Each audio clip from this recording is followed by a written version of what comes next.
मैं एक बार फिर से सभी वक्ताओं का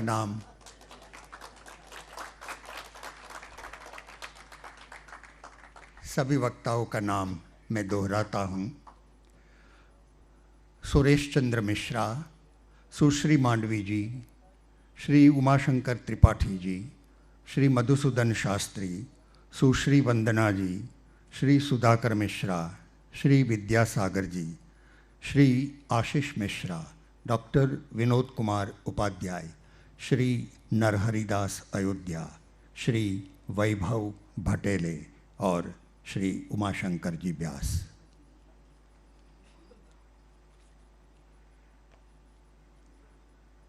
मैं श्री सुरेश चंद्र मिश्रा जी को अपना वक्तव्य देने के लिए प्रार्थना करता हूँ।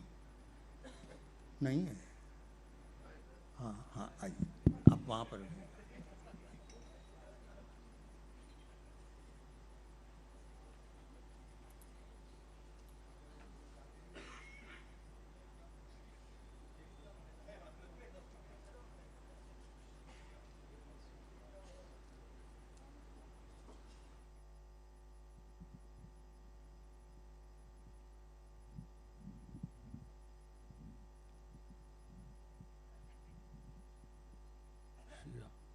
श्री राधे। वर्णानामर्थ संघानां रसानां छंदसामपि मंगलानां च कर्तारौ वंदे वाणी विनायको। प्रेम से बोलिए श्री सीताराम भगवान की। उच्च स्वर में बोलें श्री हनुमान जी महाराज की। समस्त भूमंडल में रामचरितमानस की अलग जगाने वाले परम पूज्य बापू जी, मुद मंगलमय संत समान पूज्य सौड़ानंद जी महाराज, राजेश्वरानंद जी, जिनके माध्यम से यहाँ आना पड़ा, हमारे परम सम्माननीय श्री त्रिपाठी जी महाराज, उपस्थित मानस मनीषी महानुभाव, आइए समय की सीमा में कुछ बात आपके मध्य रखी जाए। बड़े हर्ष का विषय है कि तुलसी महोत्सव के उपलक्ष्य में हम लोग यहाँ उपस्थित हैं और तुलसीदास जी का जो रामचरितमानस ग्रंथ है वो केवल इतिहास ही नहीं है। इतिहास के साथ साथ तुलसी जी के जो राम हैं वो राम विप्रधेनु सुर संत हित लीन मनुजय अवतार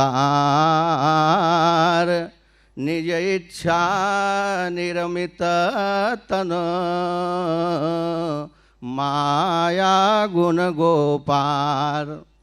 तो तुलसी के राम मानव हैं और मानव बन के इस महोत्सव में आकर के हम लोग कुछ संदेश लें। तुलसी के राम ऐसे हैं कि आज समाज में, देश में आदमी अपने दुश्मन की भलाई नहीं चाहता है, लेकिन तुलसी के राम ने जब रावण को समझाने के लिए दो लोगों को भेजा तो हनुमान जी को तो कहा बहु प्रकार सीतई समुझायो औ कहे बल बिरह बेग तुम आओ। लेकिन आप आश्चर्य करोगे, अपने दुश्मन की अच्छाई कोई नहीं देखता है, लेकिन जब श्री अंगद जी महाराज को भगवान श्री राम भेजने लगे तो भगवान श्री राम ने कहा कि अंगद जी ने कहा प्रभु जाना तो है, लेकिन ये बताइए कि वहाँ जाके क्या करना है। तो अंगद जी से भगवान ने कहा कि एक काम करना, जाओ तो जरूर, लेकिन काज हमारो ता सुहित हो ये और पोषण करे वो बत कही सोई। तो अगर तुलसीदास जी की ये बात आज समाज में आ जाए तो हमारे परिवार में, देश में और ज़िले में हर जगह शांति हो जाएगी। दुश्मन की आदमी अच्छाई नहीं देखना चाहता है, लेकिन तुलसी के राम अपने दुश्मन की भी अच्छाई देखना चाहते हैं। एक बात समय की सीमा में आपके मध्य रखूं, दुनिया मांगती है बड़े लोगों से, लेकिन हमारे प्रभु श्री राम जब मांगने का चुनाव करते हैं तो छोटे आदमी से मांगते हैं, और जब देना होता है तो तुलसीदास जी चक्रवर्ती सम्राट मनु जी से कहते हैं मागो मागो बर भय न भवानी। और बंधुओं ध्यान दें, तुलसी के राम की बात अगर आज हमारे प्रैक्टिकल जीवन में आ जाए तो हमारा जीवन बदल जाएगा। आज हम लोग किसी से छोटी वस्तु मांग दे और छोटी वस्तु मांगने पर अगर सामने वाला स्वीकार कर दे तो हम कितने टेंशन में आ जाएंगे, क्रोध कर लेंगे। लेकिन एक छोटा प्राणी है जिससे प्रभु श्री राम मांग रहे हैं, मांगे नाव। कौन मांग रहा है? अरे साधारण पावरफुल आदमी अगर मांग दे और छोटे आदमी से मांग दे और छोटा आदमी अगर स्वीकार कर दे तो हम तुरंत टेंशन में आ जाएंगे। लेकिन मांगे नाव न केवट आना और कहे तुम्हार मरम में जाना। ऐसा छोटा प्राणी नाव नहीं ला रहा है। अच्छा, एक बड़ा यहाँ अशिष्ट व्यवहार केवट का ये लगेगा कि साधारण जन भी अगर हमारे घर आ जाएं तो हम लोग उसको जय श्री राम जय श्री राधे ऐसा कह के आइए विराजिए बैठिए ऐसा कहते हैं। लेकिन भगवान श्री राम जब केवट के घाट के पास में आए तो आप पाओगे कि केवट ने भगवान को बैठने के लिए नहीं कहा। केवट ने भगवान को देख करके आसन नहीं बिछाया। केवट खड़ा होकर के भगवान का स्वागत नहीं किया। साधारण दृष्टि से तो यही लगेगा कि केवट जो है बड़ा अशिष्ट है। अरे भाई, अगर हम लोग किसी के घर पे चले जाएं और साधारण व्यक्ति का भी रिस्पेक्ट न हो तो हम तुरंत टेंशन में आ जाएंगे। केवट तो नौका में बैठा हुआ है और बैठे बैठे कह रहा है, कह ये तुम्हार मरम में जाना। जबकि भगवान के मर्म को जानना बड़ा कठिन है। और इतना अशिष्ट ये दिखाई दे रहा है कि बैठे बैठे कह रहा है, कुछ नहीं बिछा रहा है, न तो प्रणाम किया। याद रखिएगा, केवट ने ये बात जान लिया है कि भगवान हमारे घाट के पास में जो आए हैं वो बड़े दुखी अवस्था में आए। और केवट ने निश्चय कर लिया कि जब तक हम भगवान को खोल के हंसा नहीं लेंगे तब तक जो है भगवान को हम नौका में नहीं बैठाएंगे। अच्छा, कोई आदमी बहुत दुखी रहे, जैसे हम लोग यहाँ बैठे रहें और कभी कभी हमारे जीवन की ऐसी समस्याएं आ जाती हैं कि हम बैठे तो यहाँ हैं लेकिन हमारा घर चला जाता है मन हमारे घर की तरफ, कभी कहीं कोई हमारे ऐसी प्राइवेट समस्याओं में। तो हम बैठे यहाँ जरूर रहते हैं लेकिन बैठे होने पर होता यह है कि हमको वहाँ की याद आती है। लेकिन ध्यान दे, केवट ने निश्चय कर लिया, केवट ने ये निश्चय कर लिया कि जब तक हम भगवान को खोल के हंसा नहीं लेंगे तब तक हम भगवान को जो है उनसे प्रणाम नहीं करेंगे। और स्वयं तो भगवान खड़े हुए हैं और केवट बैठे हुए कह रहा है, कह ये तुम्हार मरम में जाना। मरम भगवान का कौन जानेगा जिसको भगवान मरम जनाएंगे। अच्छा, सेक्रेसी किसी की जाननी है तो उसके बहुत नज़दीक रहें। भगवान के सबसे अधिक नज़दीक रहने वाले कौन हैं? श्री लक्ष्मण जी महाराज हैं। लक्ष्मण जी भी हर लीला में अगर आप देखें तो सबसे ज़्यादा भगवान के साथ रहते हैं। लेकिन बाबा को लिखना पड़ा, लक्ष्मण हो यह मरम न जाना, लक्ष्मण हो यह मरम न जाना, और जो कछु चरित रचा भगवाना। अरे भाई, किसी की प्राइवेट बात जाननी है तो हम लोग थोड़ा 2-4 दिन साथ रह जाएं तो जान जाएंगे कि इनका फॉल्ट क्या है, इनकी विशेषता क्या है। लेकिन भगवान के साथ सबसे अधिक रहने वाले नज़दीक श्री लक्ष्मण जी हैं। लेकिन लक्ष्मण जी मर्म नहीं जान पाए। कौन जान पाया मर्म? मर्म जान पाए कौन? बोले भगवान के साथ रहने वाले लक्ष्मण नहीं जान पाए। और केवट क्या मर्म जान रहा है? केवट मर्म ये जान रहा है बंधुओं, समय की सीमा में परम पूज्य साकेतवासी महाराज श्री युग तुलसी जी के कुछ भाव आपके सामने रखूं। हमारे चाचा व्यास जी भी उपस्थित हैं जो महाराज जी के वरिष्ठ शिष्यों में है। बड़ा सौभाग्य है कि बापू जी के सानिध्य में जहां ऐसे ऐसे पूज्य सौड़ानंद जी महाराज, ये मुद मंगलमय संत समाज, ऐसे लोग बहुत विभिन्न प्रांतों से पधारे अनेक विद्वान लोग हैं, वहाँ हम तुलसी जयंती पे कुछ बोल रहे हैं। मैं बड़ा गौरवान्वित अनुभव कर रहा हूं। तो ध्यान दीजिएगा, वहां ऐसी बात किया लेकिन राम जी टेंशन में नहीं आए। केवट कह रहा है, केवट ने शर्त रख दिया कि अगर आपको पार जाना है तो आपको एक काम ये करना पड़ेगा कि मेरे से पैर धुलाना पड़ेगा। और वहाँ अनेक प्रकार की आप बात पाते हो। केवट ने शर्त रखा कि अरे कहीं अगर आपको पार उतारने के चक्कर में छुअत शिला भई नारी सुहाए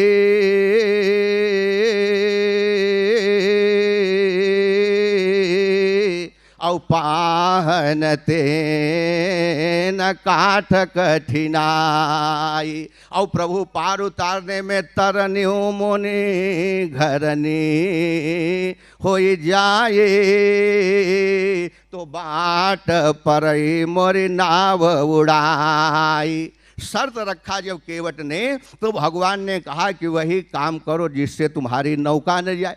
और तब वहाँ केवल एक संदेश लेना कि वहाँ केवट इतना अशिष्ट व्यवहार कैसे कर सकता है। अरे भाई, अशिष्ट व्यवहार करने पर साधारण जन टेंशन में आ जाते हैं, लेकिन हमारे प्रभु ने कहा कि सोई कर जेहि तव नाव न जाए। अरे वही करो जिससे तुम्हारी नौका न जाए। और तब बंधु वहाँ आप पाते हो कि केवट मात्र इसलिए ये व्यवहार कर रहा है कि केवट भगवान को खुल के हंसाना चाहता है। और याद रखिएगा, मानस में कहीं भगवान मुस्कराए हैं, कहीं भगवान हंसे हैं, लेकिन अगर उन्मुक्त भाव से खुल करके भगवान को कहीं हंसी आई है तो यही केवट का ये घाट है जहां हंसना बाबा ने नहीं लिखा। जबकि मानस में आप पाते हो कहीं तो प्रभु राम जी क्या कर रहे हैं, हसे राम सिय अनुज समेता और परम कौतुकी कृपा निकेता। और कहीं हमारे प्रभु राम मन मुस्काहे राम सिर नाये भृगुपति बकहे कुठार उठा और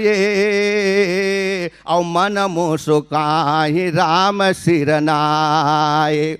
लेकिन मानस में खुल करके हंसी अगर भगवान को कहीं आई है तो केवट के घाट के पास में आई है। एक स्थल और आप पाओगे जहां आपको लगेगा कि भगवान श्री राम खुल करके हंसना चाहते थे।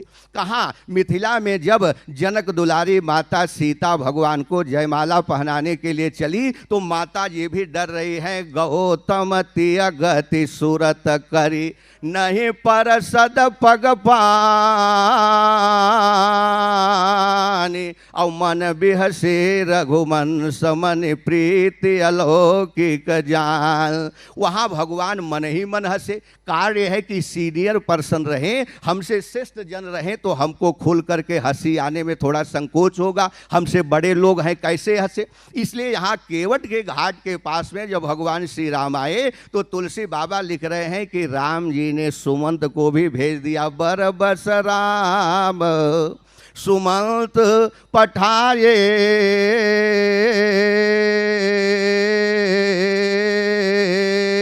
और सुरसरी तीर राम तब आए। भगवान श्री राम ने सुमंत को भेज दिया इसलिए कि भाई मिथिला में भगवान ने अपनी हंसी रोक लिया था, क्योंकि वहाँ गुरुदेव विश्वामित्र हैं। इसलिए केवट के घाट के पास में भगवान ने मंत्री सुमंत को भी भेज दिया। और जब केवट अनोखी बात करने लगा कि आपको नौका में अगर बैठाऊंगा तो कहीं हमारी नौका न चली जाए, तो वहाँ गोस्वामी जी लिखते हैं कि भगवान ने जब ऐसा केवट ने कहा कि अरे कहीं हमारी नौका न चली जाए, तो वहाँ भगवान ने कह दिया कि वही करो जिससे नौका न जाए।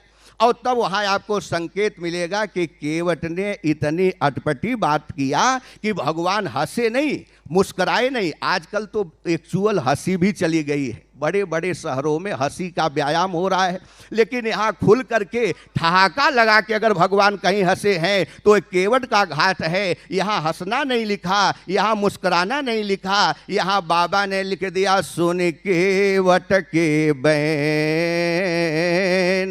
प्रेम लपेटे अटपटे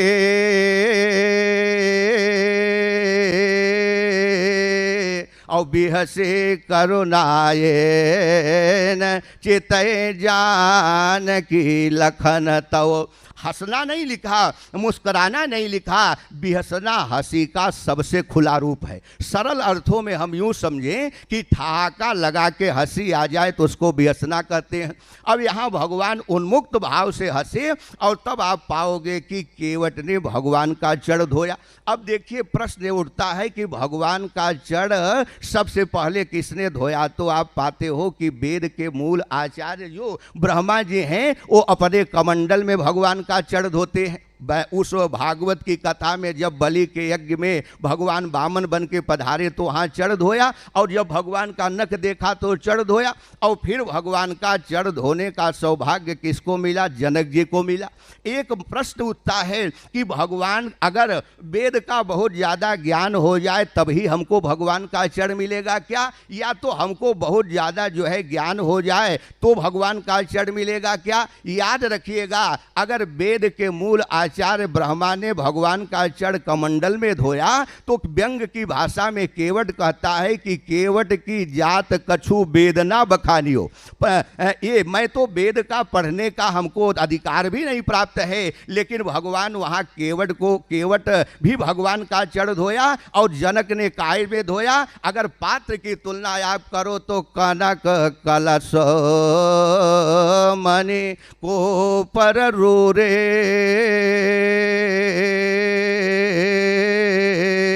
और सोचे सुगंध सुंदर जल पूरे। तो बंधुओं, केवल समय की सीमा में एक बात हम लोग संदेश रूप में इस तुलसी महोत्सव में लें कि भगवान श्री राम का आदर्श है कि छोटों से मांगते हैं। समाज में जो जिनको कोई सम्मान नहीं देता है उनको सम्मान देने वाले हमारे प्रभु श्री राम हैं, और उन भगवान श्री राम की प्राप्ति के लिए तुलसी के राम अगर सोने के कलश में अपना जड़ धुलाते हैं, अगर वेदज्ञ ब्रह्मा को उनको जड़ प्राप्त होता है तो केवट राम रजाय सुपावा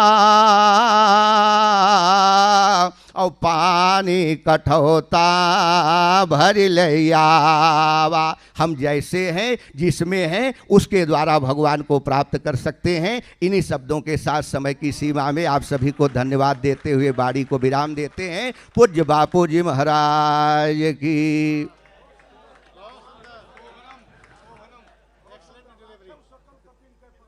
निश्चित समय में अपनी बात बहुत अच्छी तरह से आपने रख दी। आपको